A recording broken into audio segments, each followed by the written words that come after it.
I posted recently on LinkedIn to find out, well, what other objections do folks have to fractional work? And recently had somebody, respond, that, hey, this seems like a scam. And I think employees should be 100% loyal to their companies. And so, okay, that's a point of view. What I would say is that, no, this isn't a scam. We ensure that folks that are working for us fractionally have, the amount of time. So have, say, 20 hours available. And that 20 hours is exclusive of other time commitments they may have. So 20 hours available, whether that's afternoons and evenings, or honestly, you have a lot of folks who are only working fractionally, or who are bootstrapping founders, or who are choosing to simply work, less than a traditional, full-time work week. And so they have the availability, and there is no conflict. So I think we can, in those cases, we can just cross this scammy concept right off the board. We're not talking about folks who have like 8 jobs here, like the nonsense that you hear about on Reddit. No, we're talking about folks who have the hours available.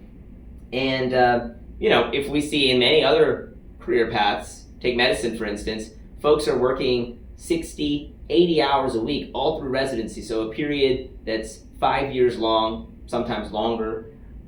They're able to do that. So are we going to say that, oh, professional workers, technology workers, they can't work that hard? We ask our startup employees, many startups ask their employees to really work quite long hours. And yet we think that someone who has a normal 9 to 5 doesn't have 20 hours available. And so to me, this is sort of, a nonsensical kind of, that's just fun, to use the tech term. That's just spreading, fear and doubt unnecessarily.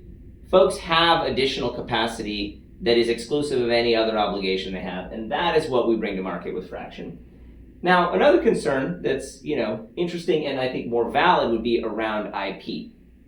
So when it comes to IP, really the key question on IP is to avoid competitive overlap.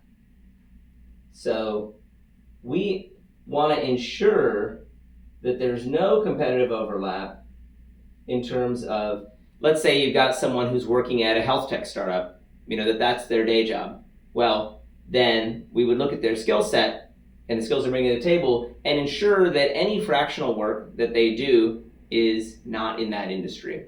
So this is really the key sort of protection, because that, from a practical standpoint, means that competitive overlap isn't there. Of course, beyond that, you have contractual agreements, NDAs, and our own standard contract, which binds from an IP standpoint, that everything is owned by the company, by the client, etc. So all of the standard protections are in place. But above and beyond that, avoiding competitive overlap is the number one way to make sure that this isn't a problem. Which, by the way, is still going above and beyond, because in many states, key startup states like California, non-competes are unenforceable. And now at the federal level, you have this push to ban non-competes, and they've been banned, pending court decisions and whatnot. But nonetheless, we take this position that we will always avoid competitive overlap. And that's how, we ensure that IP remains safe above and beyond, of course, what's written into all of the contracts.